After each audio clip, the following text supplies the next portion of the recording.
am Dr. Beverly Reed. And I'm Dr. Amber Klimczak. And we are Two Peaks in a Pod. Well, welcome back, everybody. Today was another historic moment at Peak Fertility. Dr. K, do you want to share why? Yeah, so today we had our first egg retrieval at our very own lab.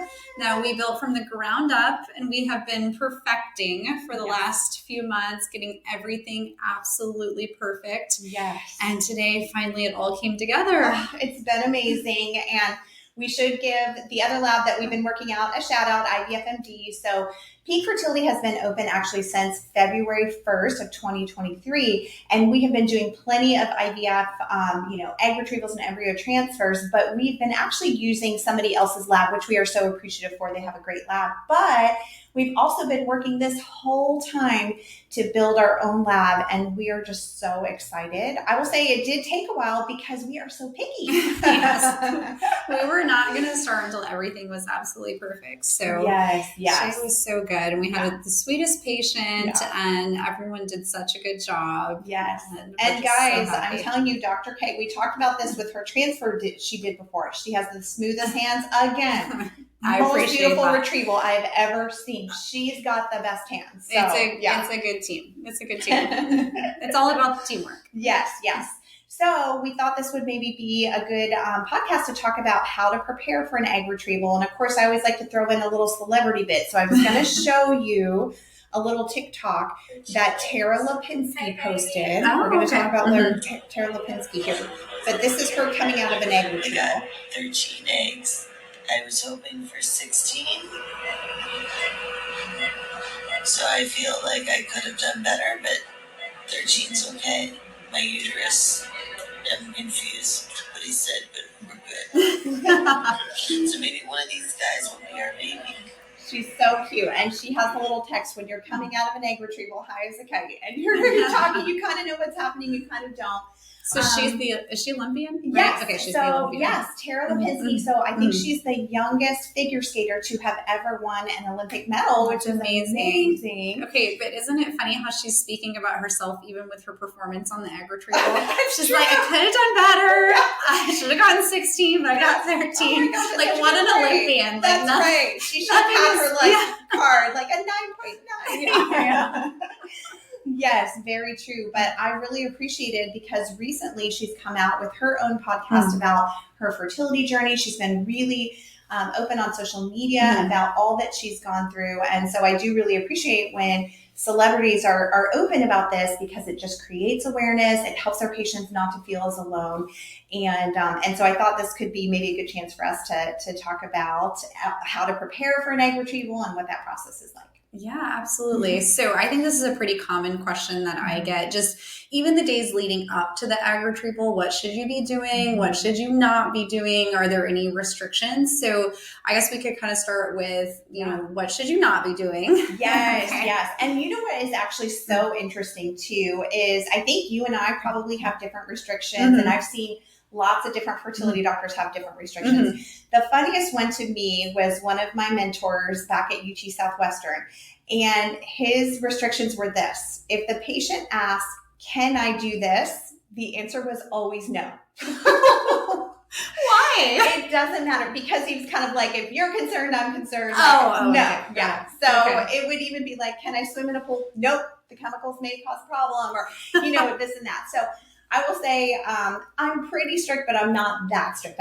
My patients can swim in a pool. Can your patients swim in a pool? Absolutely. Yes. Okay. How can you survive in Texas in summer not swimming in a pool? Yes. But yeah, I would love to know, some of your restrictions too. So maybe let's start with intercourse. Yeah. So I have two big ones. Intercourse for me is a big one. And I will say it could probably vary based on the patient and the type of protocol that we're doing. But in general, I do advise all of my patients, no intercourse once you start your stimulation medication. So once you start your injections.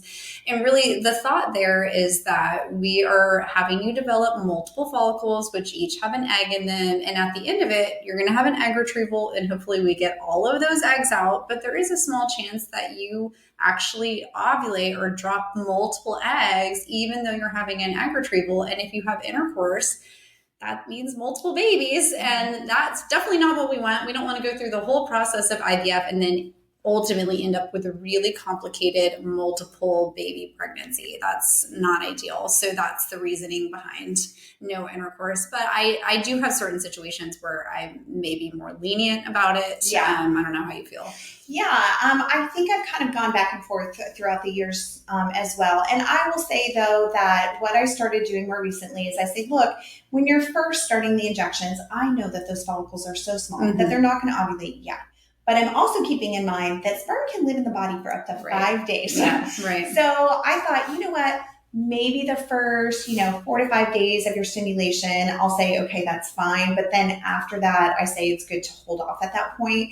And here's the thing too, it can't be that comfortable, I would imagine, because usually your ovaries are the size of golf balls, okay? But at the end of a stimulation, your ovaries can be the size of grapefruit. So I can't imagine with 2 grapefruits down there, that probably doesn't feel very good. But, to each their own. So, I say probably about halfway through is when I'm usually recommending to go ahead and stop at that point. Yes. So as an aside, when I went through my Retrieval and IVF process, I was working as a resident at the hospital. We lived really close to the hospital, and I would ride my bike. And I remember, like, your ovaries, right? They're like grapefruits. Like, you can feel them. And when I would go over bumps, like on the bike, I could feel my ovaries bouncing. So I would imagine, that's sort of similar to intercourse. Probably not too uncomfortable. Yes, absolutely. Yes. So now sometimes, though, I will have patients tell me, though, Dr. Reed, you don't understand. These hormones are at an all-time high. Like, I've never felt like this before. I want to have sex all the time. Okay, you can do other things. Okay. So you can do other things, just we don't recommend anything in the vagina at that point, because we just feel like it could, bump things around too much, could be too uncomfortable. And then again, the sperm issue, we just don't want to create the higher risk for multiple. So yeah. It makes it a little bit more pleasant along the way, too. That's right. I've had a lot of men over time just say that I never thought making babies would require such little sex. They get frustrated. They're like, you keep telling us not to have sex, and then all of a sudden they have to have sex. Yes. But okay, I guess that brings up a good point, though, in terms of preparation. Why don't we talk about the man's part of things, right? Because a lot of times in the beginning, I'm giving the stimulation instructions, and they're also focused on the female side of things. And in the past, I used to not tell the guys what to do until the very end. But what I found is that was creating stress for them, because they kind of felt like they didn't know what was coming. So now, even at the very beginning, I tell them, look, for now, ejaculation-wise, you can do whatever you want.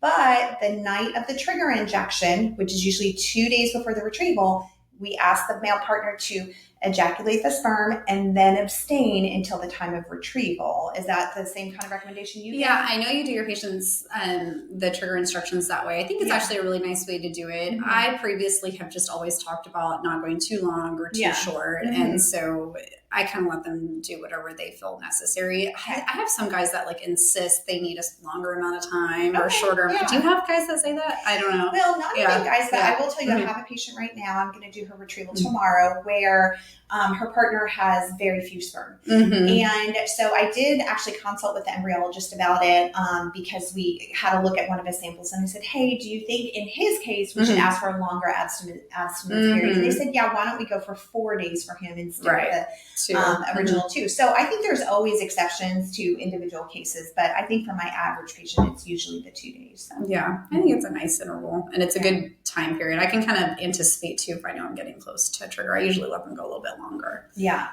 Okay. All right. So next, a lot of times people will kind of panic with me about halfway through their stimulation, because as women, during a natural cycle, when we're about to ovulate, we start to get a lot of clear, stretchy discharge and things like that. And I've now started warning people ahead of time, because I found that this is such a moment of stress for people. They see clear, stretchy discharge. That is because you're taking these fertility injections. Your hormones are way higher than they usually are. It doesn't mean you're about to ovulate. And this is something we expect during an IVF cycle, but I just prepare them that, hey, you're going to see this. This is normal and not anything you need to worry about. Don't do anything about it. Yes, that's right. Yes. Don't need to change anything. This is normal. this is kind of more about setting expectations of what will happen as you get closer to the retrieval. But it's really kind of a good thing, I think. Yeah, absolutely. And the other thing about men that I was going to say, I always offer them a backup sperm freeze leading up to it. Because occasionally we do have guys that get nervous on the day of. So like she was saying, on the day of the egg retrieval, they will collect a fresh specimen. And that's what we actually use to inseminate the eggs on that day.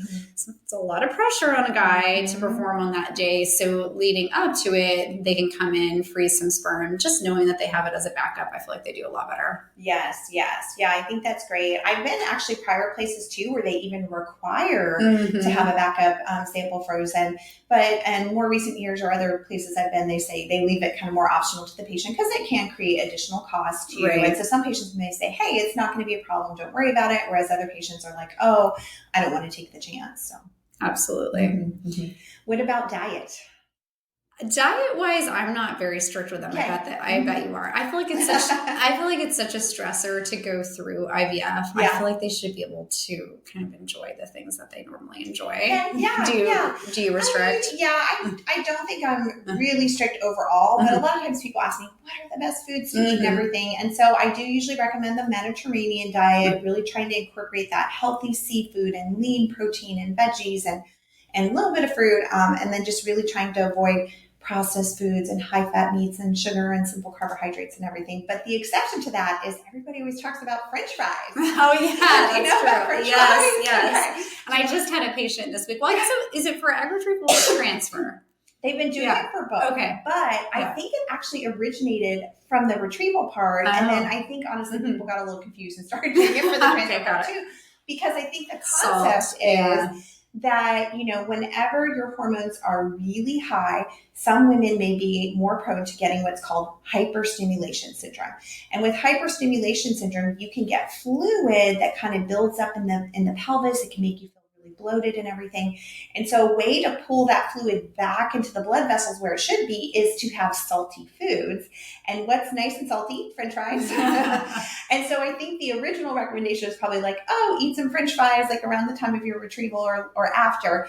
And then it kind of became like a fertility thing that people started doing. And so now I've seen them even doing it for transfers as well. But yeah. I think that's a great recommendation. The other thing that kind of plays off of that I do tell my patients is stay really hydrated. Yes. It's interesting because you do tend to get bloating, like she's saying, while you're going through IVF and especially after your retrieval. And so you feel like you don't really need to drink a lot of fluids, but your intravascular volume is depleted and you are dehydrated. So it's kind of counterintuitive, but you do need to drink plenty of fluids, high electrolyte beverages. So I always say drink plenty of water, stay hydrated. Now, this is where I can say I've been so proud of my patients lately because a recent trend has really been helping a lot of my patients stay hydrated. And in fact, my daughter, who's only 6, told me yesterday, Mom, I'm a Stanley girl. And so I guess I should even say, okay, so all of my cute little patients come in with their Stanley cup, okay? Now, I have a fake one because those are expensive. But these gigantic cups have been great for my patients. They've been drinking so much water. Now, I would recommend you change to a glass straw. You can get them on Amazon. But I think it's been great for What do they come with normally? A plastic straw. Oh, really? Yeah. The Stanley cup? Interesting. I was like metal. Yeah. Well, it's stainless steel on the inside. You guys who know me well know I'm very anti-plastic. So it's a stainless steel cup on the inside. If you're trying to save money like me, you can get the generic one on Amazon, or of course you can, if you have no budget, you can get the Stanley. But what's really funny is one of our sweet patients had accidentally left her Stanley cup at your Dallas location. We didn't know whose it was, and so we posted it on my Instagram, and then I got a message on my Instagram that was my best post for the whole month. And I'm like, what? And I'm like, am I chopped liver here? Like the Stanley cup is what got the most views here. So I'm like, maybe we need to start incorporating instead of our coffee cups, maybe we should have Stanley cups. That's so funny. People will love us more. I have to admit that literally every morning I just pull a glass of like my regular Crate and Barrel glasses from home and fill it up with water. take it to work. Okay, well, now show them your glasses. Take it back home. Like, I really don't have the cool Stanley Cup thing together. Dr. K is like a grandma. And I drink my coffee out of like an open coffee mug. I spill it every day. It's not a travel mug. You are not a Stanley girl. No. I just can't keep up. Okay, what about sleep? Do you feel like sleep is important leading up to your retrieval? I do. I think it's not something I always discuss with my patients, but I think it's probably something reasonable I should add to my pre-counseling. Yeah. I've definitely seen some studies that show that maybe night shift workers may have lower chances for success in some of the treatments they do because it may be harder sometimes for them to get a full solid 8 hours of sleep. Now, I think that's hard because sometimes if you tell somebody you have to get 8 hours of sleep, then I feel like that puts the stress on and you're sitting in bed like, oh my gosh, Dr. Reed said I need 8 hours. But I say, gosh, if you can try as much as you can to feel as rested as possible, I feel like that's good, for both the eggs and for the soul too. What do you think about maybe adding melatonin? Yeah. That's a good question too. And, so melatonin actually has been reported to be a helpful fertility supplement. But from what I understand, it actually depends. So if you're taking it during treatment, it's supposed to be helpful, but if you're chronically taking it all the time, from what I understand, it can actually maybe negatively affect egg quality. But I think the hard part too is maybe you have to ask yourself, why is that person taking it all the time? Are they taking it all the time because they're not getting good sleep? Right. Maybe that's what's really affecting the egg quality and not necessarily the melatonin. Right. Or they're a shift worker and have to use it to help adjust their cycles. So. Yes. Yeah. Okay. I think you had shared with me, and I thought, oh my gosh, this sounds so horrible, is you've heard of patients sometimes that accidentally forgot to do their trigger injection or maybe slept through it, right? Oh, yeah. So what are some good tips to make sure that doesn't ever happen to any of our peak patients? Yes. Yeah. I think this depends too on how the clinic does their retrieval timing. So hopefully where you're getting your retrieval done, if we do our retrievals in the morning, earlier in the morning, then your trigger time tends to be earlier in the evening because it's about 35, 36 hours later. So for example, if you have a 7 a.m. retrieval, then your trigger shot may be 7 p.m., 36 hours in advance. But if you're at like a really busy IVF center and there's a lot of retrieval scheduled for that day, and maybe your retrieval is not going to fall until the afternoon, if it's a 2 p.m. trigger, it may be 2 o'clock in the morning. Or if it's a 2 p.m. retrieval, it may be a 2 o'clock in the morning trigger time. And I have had those patients forget to set their alarm and wake up. And so here's something really important. If that happens to you and you wake up and like you're 4 hours past your trigger time, do not just give yourself the shot at that time and hope all is the best. You should wait until it's a reasonable hour, call your fertility center and ask what you should do. Most likely what they're going to do is they're going to reset you so that you take your trigger shot that next day so that you'll be with the next group of retrievals. Because what can happen is the lab may not be open and able to accommodate you actually having your retrieval if you take your trigger shot at 5 a.m. Yeah, right. And also too, maybe the lab is open, but it could be that another patient is already booked at that time, and that wouldn't be fair to cancel their retrieval for yours if you accidentally missed your trigger. So timing is very important. And I will say too, this is hard because for IVF, trigger timing is very important. For IUIs, I'm a little bit more lax on timing. So sometimes that confuses patients because they're like, wait, somebody told me it had to be exactly this time. For IUIs, I'm like, oh, we have a wider range. But no, for IVF, it really needs to be when we're telling you it needs to be. And so very important to get that right. And so I'd say set multiple alarms on your phone, have your partner, if you have one, set multiple alarms on their phone, or if you don't have a partner, call a friend and be like, can you call me and make sure that I take my trigger injection? And I will say what I think helps too is maybe mixing up your trigger injections even a couple hours beforehand. Because sometimes too, I've had people who were like, let's say you're supposed to trigger at 11 p.m. and it's, 10:58 and then you decide to pull them out and you're like, wait, I have no idea how to use these. And then you're panicking. Oh my gosh, what do I do? I actually remember too, when I first started fellowship, my very first night of call, somebody had called, 10:55 and they were panicking because they didn't know how to do their trigger injection. And so I call my boss and I say, hey, I'm calling about this patient. And he said, oh, it's so-and-so. And I was like, how did he know who it was? And of course he knows. We start to predict when people might be calling about their trigger injections. But that's why I'm like, you know what? It's good to get it all settled beforehand. It's okay to have it mixed up a couple hours before you're about to give it. So you kind of just have it laid out. And I will say too, there's different kind of trigger injections, different doses given in different routes and everything. So you just want to make sure that you have that all ready to go. So at the proper time, you're like, okay, I know what I'm doing, and you can just give it. I definitely agree. You go through that whole process. You don't want to miss your trigger injection. Yeah.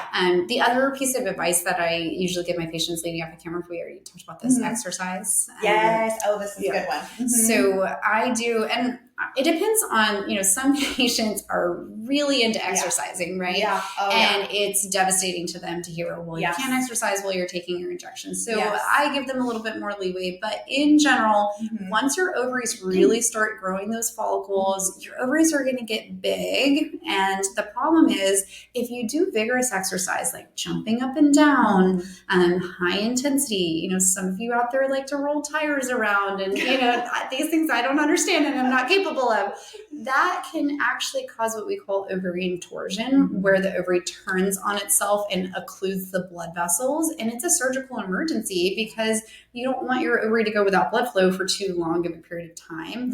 So it is a rather short, interval where we say, let's refrain from any exercise until your ovaries kind of go back to their regular size and you're out of that risk. Yes, absolutely. I totally agree. And I do always like to reassure people too. Of course, you can walk. Yes. You can go up and down stairs. If you have a toddler, you can pick up your toddler. But absolutely, I don't like my patients to be running and biking and although you were biking. I know.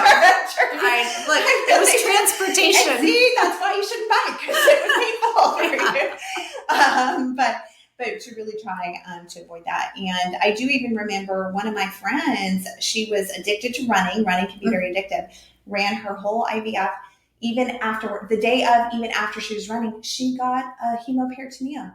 This was at another fertility clinic. It wasn't with me, but that means she was bleeding inside her belly. She would not stop. She loves to run so much. And I'm like, what are you doing? Oh my gosh. No. It's okay to take a small break. So I always say, listen, if your doctor tells you not to exercise, that's great advice. I wish my doctor would tell me that. Take the chance to be a little nice, lazy couch potato. That's really what we want to see. So Okay, should we wrap it up for today? Yeah. Okay, good. Exciting day. Well, I'm so proud of us, really. Yes, so proud for getting to have this historic day of our first egg retrieval, and we can't wait to see the results.